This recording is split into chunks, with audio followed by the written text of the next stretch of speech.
सूरत शहर पर एक पुराना कपड़ा कारखाना था। एक खामोश दानव। उसकी टूटी खिड़कियां मानो खाली आंखें हों। कभी रंग बिरंगी रही दीवारें अब दागदार और फीकी थीं। सालों पहले इस कारखाने को आग ने निगल लिया था। अब बस फुसफुसाहट और परछाइयां बाकी थीं। हवा में अतीत का बोझ था। राख और सड़न की गंध फैली हुई थी। यह एक ऐसी जगह थी जहां समय ठहर गया था। एक ऐसी जगह जहां कहानियां बताई जाने की प्रतीक्षा कर रही थीं। रिया ने अपने नोटपैड को कसकर पकड़ा। एक युवा पत्रकार, वो अज्ञात की ओर खींची चली आती थी। कारखाने की भूतिया प्रसिद्धि ने उसे सोचने पर मजबूर कर दिया। कहानियों के पीछे का सच जानने के लिए वो बेताब थी। लोगों ने अजीब आवाजें और टिमटिमाती रोशनी के बारे में बताया। कुछ ने तो खिड़कियों में एक औरत को देखने का दावा भी किया। रिया ने इन्हें अफवाह बताकर खारिज कर दिया। उसे सबूत चाहिए थे। वो कारखाने के रहस्यों का पर्दाफाश करने की ठान चुकी थी। रिया सावधानी से मलबे पर कदम रखती हुई आगे बढ़ी। फर्श टूटी हुई मशीनों और कांच के टुकड़ों से भरा हुआ था। हवा में धूल के बादल छाए हुए थे। हर कदम पर विशाल खालीपन में गूंज गूंज रही थी। ठंडी हवा के झोंके ने उसकी रीढ़ की हड्डी को कंपा दिया। उसे किसी की मौजूदगी महसूस हुई। उसके कान में एक फुसफुसाहट हुई। रिया घूम गई। कुछ नहीं था। क्या यह उसकी कल्पना थी या कारखाना सचमुच जीवित हो रहा था? घंटे बीत गए। रिया ने अपने निष्कर्षों को ध्यानपूर्वक दर्ज किया। कारखाना मानो उससे फुसफुसा कर राज खोल रहा था। राज जो सिर्फ वो सुन सकती थी। जैसे ही वो कारखाने के अंदरूनी हिस्से में पहुंची, उसकी नजर किसी चीज पर पड़ी। मलबे में एक चमक थी। ये एक चमड़े से जड़ा हुआ जर्नल था। इसके पन्ने पुराने होने के कारण खराब हो चुके थे। कवर पर मीरा नाम लिखा हुआ था। रिया उत्साह से भर उठी।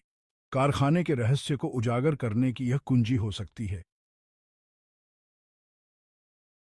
भाग 5। मीरा की दास्तां। रिया ने बड़े ध्यान से जर्नल खोला।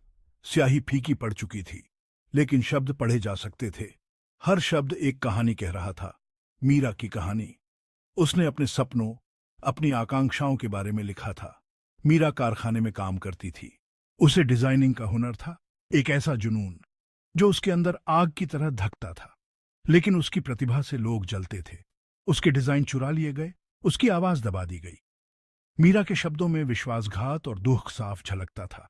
रिया को समय के साथ खो चुकी इस महिला के लिए सहानुभूति का एहसास हुआ। भाग 6। ईर्ष्या की परछाई। जर्नल में मीरा के संघर्षों के बारे में बताया गया था।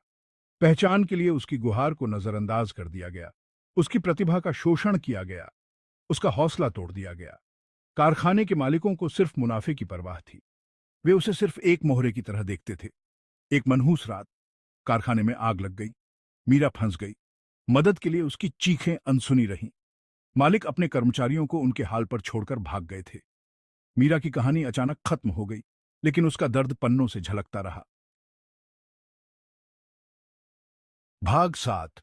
सामना। कारखाने में ठंडी हवा का झोंका आया। तापमान गिर गया। रिया कांप उठी। उसने जर्नल को अपनी छाती से लगा लिया। परछाइयां नाचती और घूमती हुई प्रतीत हो रही थीं। तभी उसने उसे देखा, मीरा को। उसका पारदर्शी शरीर जमीन से ऊपर मंडरा रहा था। उसकी आंखें ठंडी आग से जल रही थीं। उसने कहा। उसकी आवाज एक दर्द भरी फुसफुसाहट थी। उन्होंने मेरे सपने, मेरी जिंदगी छीन ली। क्या तुम मेरी कहानी सबको बताओगी? भाग 8। एक वादा। रिया उस प्रेत को घूर रही थी। डर सहानुभूति में बदल गया। वह मीरा के दर्द को समझ गई थी, उसके साथ हुए अन्याय को।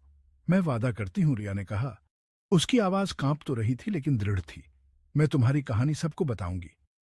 मीरा का शरीर टिमटिमाया। उसके भूतिया चेहरे पर कृतज्ञता के भाव छा गए। कमरे का तापमान थोड़ा बढ़ गया। दमनकारी माहौल थोड़ा हल्का हुआ। रिया ने जिम्मेदारी का एहसास किया। वो मीरा को निराश नहीं करेगी। भाग 9। मीरा को मुक्ति।